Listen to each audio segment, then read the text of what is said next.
Breaking news చూస్తున్నాం. అక్రమ mining కేసులో నిందితుడిగా ఉన్న మాజీ మంత్రి కాకాని గోవర్ధన్ రెడ్డిని పోలీసులు కస్టడీకి తీసుకున్నారు. నెల్లూరు కేంద్ర కారాగారంలో రిమాండ్ ఖైదీగా ఉన్న కాకాన్ని ఎస్సీ ఎస్టీ ప్రత్యేక న్యాయస్థానం పోలీస్ కస్టడీకి అనుమతించింది. దీంతో ఆయన అదుపులోకి తీసుకుని కృష్ణపట్నం పోర్టు పోలీస్ స్టేషన్కు తరలించారు. రూరల్ డీఎస్పీ శ్రీనివాసరావు ఆధ్వర్యంలో పటిష్ట బందోబస్తు మధ్య కాకాన్ని తరలించారు. న్యాయవాది సమక్షంలో 3 రోజుల పాటు విచారించి అనంతరం మళ్లీ కోర్టులో హాజరుపరచనున్నారు. కాకానిపై అక్రమ మైనింగ్, పేలుడు పదార్థాల వినియోగం, అట్రాసిటీ కేసులు ఉన్నాయి. అయితే ఈ కేసుల విషయంలో ఇవాళ 2వ రోజు కాకానిని పోలీసులు విచారించనున్నారు.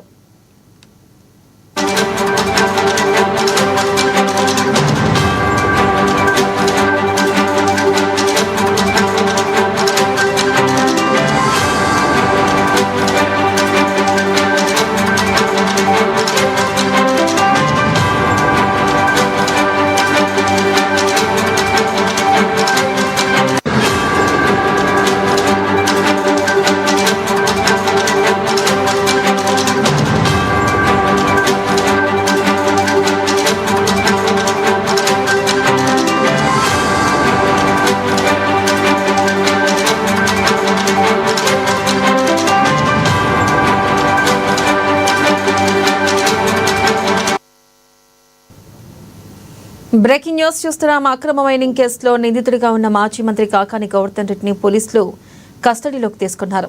నెల్లూరు కేంద్ర కారాగారంలో రిమాండ్ ఖైదీగా ఉన్న కాకాన్ని ఎస్సీ ఎస్టీ ప్రత్యేక న్యాయస్థానం పోలీస్ కస్టడీకి అనుమతించింది. దీంతో ఆయన అదుపులోకి తీసుకుని కృష్ణపట్నం పోర్టు పోలీస్ స్టేషన్కు తరలించారు. రూరల్ డీఎస్పీ శ్రీనివాసరావు ఆధ్వర్యంలో పటిష్ట బందోబస్తు మధ్య కాకాన్ని తరలించారు. న్యాయవాది సమక్షంలో 3 రోజుల పాటు విచారించి అనంతరం మళ్లీ కోర్టులో హాజరుపరచనున్నారు. కాకానిపై అక్రమ మైనింగ్, పేలుడు పదార్థాల వినియోగం, అట్రాసిటీ కేసులు ఉన్నాయి. ఈ కేసుల విషయంలో ఇవాళ 2వ రోజు కాకానిని పోలీసులు విచారించనున్నారు.